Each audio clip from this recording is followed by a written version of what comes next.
Hello, I'm Aisha Subarkar, and this is World in 2 Minutes, brought to you by trtworld.com. Let's begin. Egyptian President Abdel Fattah el-Sisi said his country will work with Sudan to support Libya's military against extremist militants in a bid to restore stability to the two countries' war-torn neighbor. The chaos in Libya is a top foreign policy concern for Egypt, which has seen cross-border attacks by militants.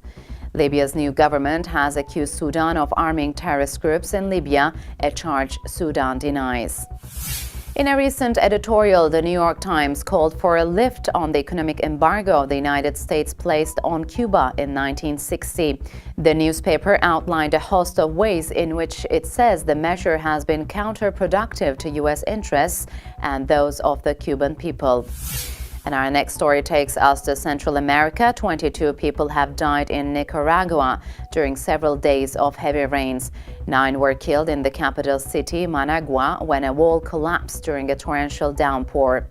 In other areas of the city, emergency crews evacuated families from areas at risk from mudslides.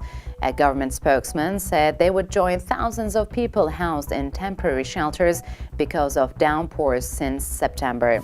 And our last story comes from the U.S. Virginia police say they have found a body which could be that of British-born student Hannon Graham, who vanished in Charlottesville last month.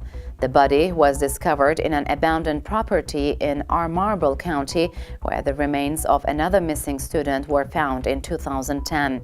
Jess Matthew was charged last month with abducting Graham for the purpose of sexual assault. Police are linking him to the earlier disappearance and to a rape in 2012. And that's it for this hour's edition of World in 2 Minutes. Goodbye.